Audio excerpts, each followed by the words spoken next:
You know, to understand why Ibrahim Traoré matters so much today, you actually have to go back to the years before him, before the coup, before the speeches, before the flags and the slogans. You have to go back to the era of President Roch, Marc, Christian Kaboré, because that period explains the anger, the suspicion, and the hunger for change that made Traoré possible.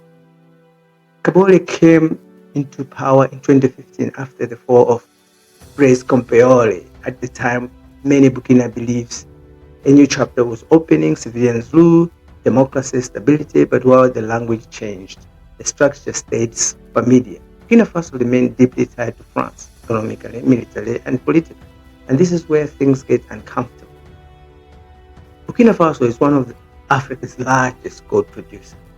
Gold makes up the majority of the export earnings, yet most Burkinabe never see that wealth reflected in their lives.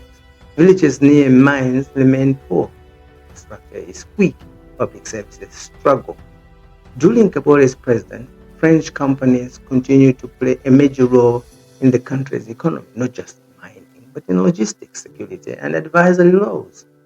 This wasn't always visible to the ordinary people, but soldiers on the ground noticed something.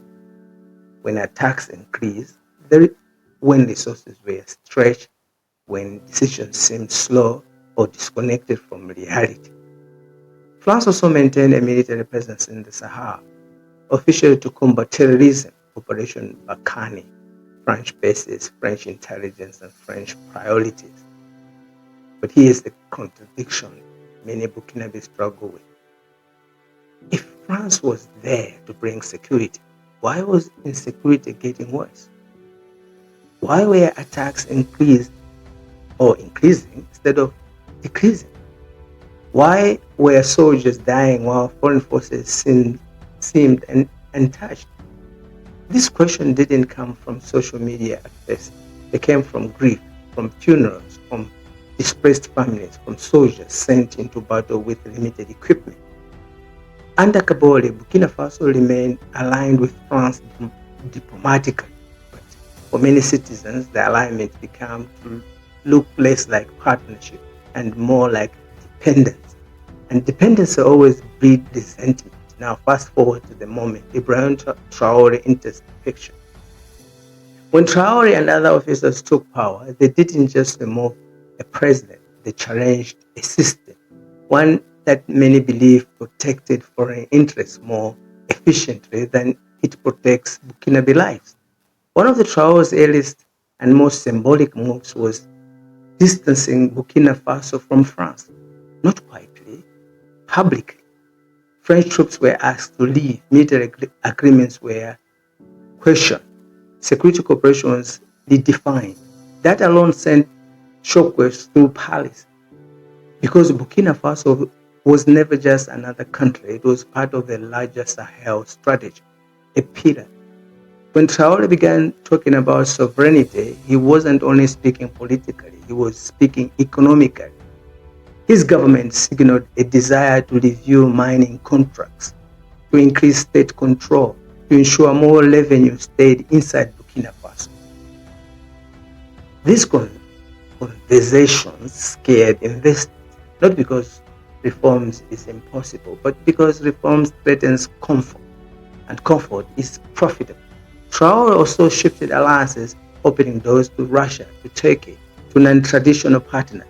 That wasn't accidental, it was leverage, a message that Burkina Faso would no longer operate inside a single sphere of influence. For France, this represented something bigger than Burkina Faso alone. It symbolized the erosion of influence across West Africa, Mali, Niger.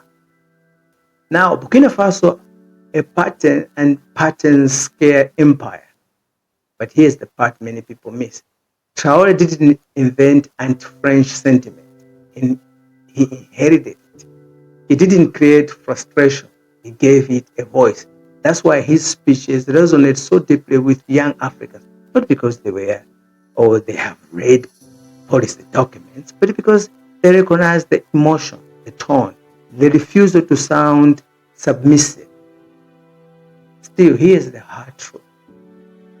Breaking from France doesn't automatically mean freedom.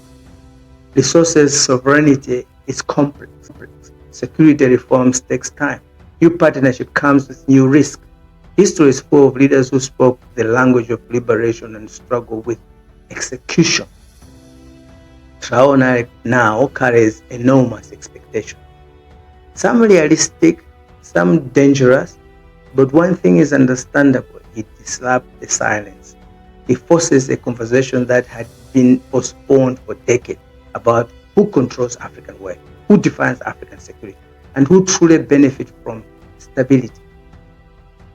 Think about it. That's why this story isn't just about France, Burkina Faso, or Ibrahim Traoré. It's about continental negotiation or renegotiating its place in the world in real time.